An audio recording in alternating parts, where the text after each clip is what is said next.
कि तपती साराएं तपते रेगिस्तान बोलेंगे, हमारी दास्ताने जंग के मैदान बोलेंगे।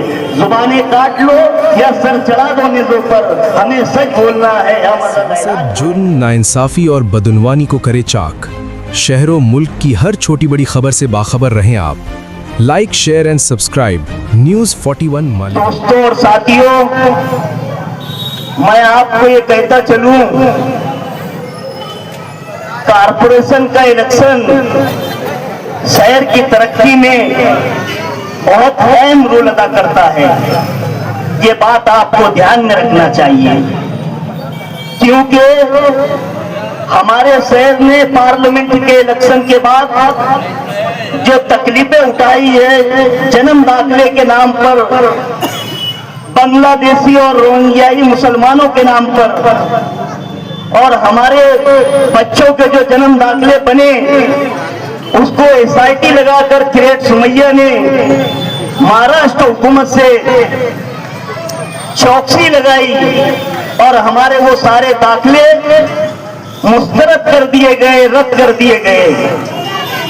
और हमारे बेकसूर हमारी माँ और बहनें, हमारे नौजवान और बुजुर्ग जेल की सलाखों के पीछे गए। आज भी कुछ लोग जेल की सलाखों के पीछे हैं और कुछ लोगों को जमानत पर छोड़ा गया है। उस वक्त इस शहर को एक जरूरत थी और शहर एक उम्मीद भरी नजरों से MLA को देख रहा था, मगर उस वक्त आसिफ शेख रशीद साहब ने, मुस्तकीम डिग्नेटी साहब ने एक माइनॉरिटी डिफेंस कमेटी बनाई। मैं भी उसका मेंबर था, जिसके बैनर तले मालेगांव शहर के ऐसे लोगों के लिए मदद की गई जिनको जन्म दाखिले के नाम पर SIT ने नोटिस दी या उन पर गुना दाखिल किया।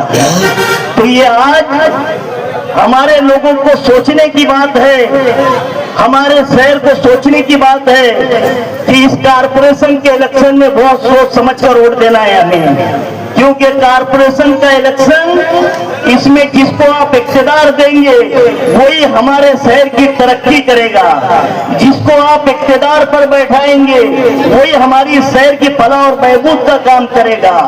क्योंकि कारपोरेशन ही एक ऐसा अहम रोल अदा करती है शहर की तरक्की के लिए। तो मेरी बुजुर्गों से, नौजवानों से, मेरी माँ और बहनों से गुजारिश है कि आप लोगों को बहुत होशो हवास के साथ इस कारपोरेशन के इलेक्शन में हिस्सा लेना है और हमारे Indian secular largest assembly of Maharashtra के जो पैनल तले जो हमारे उम्मीदवार हैं उनको भारी अक्सरियत से चुन करके देना है। क्योंकि अगर ये इख्तियार पर रहे, हम इख्तियार पर रहे, तो जो तकालीफ हमारी शहर की आवाम ने उठाई है, इंशाअल्लाह अज़ीज़ हम इसके लिए काम करेंगे और जो तकलीफ मालेगांव शहर की आवाम ने उठाई है, हम ऐसे मामलात के अंदर कारपोरेशन में रह करके आवाज उठाएंगे और वो मामलों को हल करने की कोशिश करेंगे। रोडे, गटरे, सड़कें तो बन जाएगी दोस्तों, ये तुम्हारे हमारे वजूद की लड़ाई है, ये तुम्हारे हमारे बका की लड़ाई है। तो आप लोगों को बहुत सोच समझकर आप लोगों को कारपोरेशन के इलेक्शन में वोट देना है। बस इतनी ही गुजारिश करते हुए मैं अपनी बात खत्म करता हूँ कि तपती साराएं तपते रेगिस्तान बोलेंगे, हमारी दास्ताने जंग के मैदान बोलेंगे। जुबानें काट लो या सर चढ़ा दो निजों पर, हमें सच बोलना है, हम अज़ल ऐलान बोलेंगे। अल्लाह हाफ़िज़।